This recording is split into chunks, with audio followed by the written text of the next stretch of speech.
মই প্ৰথমতেই শ্ৰী ৰকিবুল হুছেইন ডাঙৰীয়াক ধন্যবাদ জনাইছোঁ, কাৰণ ইমান সূক্ষ্মভাৱে আপোনালোকক প্ৰত্যেকটো কথা খুটি নাটি মাৰি তেওঁ বুজাই দিছে। আগতেও আমি ট্ৰেইনিংটো কৰিলোঁ সিদিনাখন কংগ্ৰেছ ভৱনত, কিন্তু তাতে বহি থকা নাই।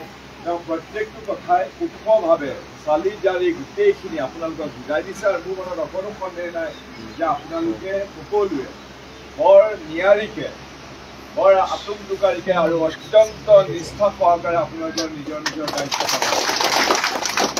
পালন ফলাফল তেওঁলোকে আমাক সকলোকে আমাৰ মনবিলাক হতাশ কৰিবৰ কাৰণে, বিভ্ৰান্ত কৰিবৰ কাৰণে তেওঁলোকে এই যিটো এক্সিট পোল বুলি যিটো প্ৰচাৰ কৰিছে, সেইটো লৈ পেলাই আপোনালোক হতাশ নহ'ব। আপোনালোকে এই হেৰিটো গম পায় নহয়, অৰ্জুনে যেনেকৈ গান্ধী হৈছে যে থকা মেলা আপোনাৰ চবেই গৈ পেলাই আমি নগাঁও দিকমল বা এই মৰিগাঁও জিলা আছে, মৰিগাঁৱত আমি থকাৰ বন্দোবস্ত কৰিছোঁ। আচলতে থকাটো মোক বহুতে কৈছে যে আমাৰ ইমান ওচৰ, আমি ৰাতিপুৱাই যাম বুলি, সেইটো কথা নহয়। আমি এটা ঠিক কৰোঁৱে নিজৰ নিজৰ জেগাত থাকিব, কোন ক'ত থাকিব সেইবিলাক জনাই দিয়া হৈছে বা জনাই দিয়া হ'ব।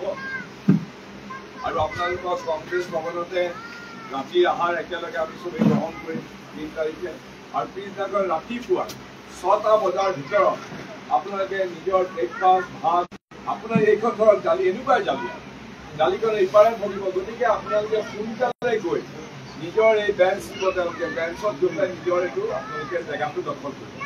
কাৰণ দেৰিকে যদি যায় পিছফালে পৰিব, কোৱা দেখিব, আপোনালোকে দেখিয়ে নাপাব ইভিএম মেচিনটো, তেতিয়া তেওঁলোকে বদমাচি কৰিবলৈ সুযোগ পাব। যিটো ফিগাৰ বোলে AITF ইমান পাইছে, তাৰপিছত কংগ্ৰেছে ইমান পাইছে, BJPয়ে ইমান পাইছে, সেই ফিগাৰটো যিটো লিখিব ইভিএম মেচিনটো চাই, সেইটো তেওঁলোকে ভিতৰত যিটো জালিৰ ভিতৰত যিটো অফিচিয়েল এখন লিখিবলৈ তেওঁলোকে মিলাই চাব। আৰু এটা কথা কৈ দিয়া হৈছে, আমাৰ ৰকিবুল চাহাবে কৈছে চাগে, কেতিয়াবা যদি কিবা হয় আমাৰ এয়াৰৰ এতিয়া ওচমান চাহাবৰ হাতত আমি এটা ফাইল দি দিম প্ৰত্যেকটো সমষ্টি, তাত যিবিলাক 17C ফৰ্মবিলাক আছে নহয়, সেইটো ডাঙৰ ফাইল। যদি আপোনালোকৰ মনত আপোনালোকৰ তাত লিখা আছে নহয় কিমান ভোট পল হৈছে, কিমান ভোট কি হৈছে, আপোনালোকক যিখন কাগজ দিয়া হ'ব তাত ইভিএম মেচিনটোৰ নাম্বাৰ, তাত এই ভিভিপেট যিটো আছে তাৰ নাম্বাৰ, গতিকে আপোনালোকে সেইটো মিলাই ল'ব।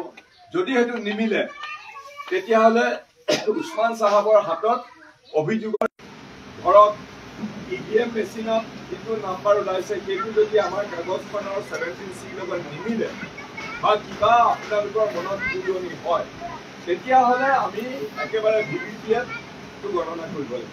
আৰু তাৰ কাৰণে এখন দৰখাস্ত তেনেকৈ আমি লিখিত আছে, আপুনি সেইবিলাক প্ৰশাসন চমজাই।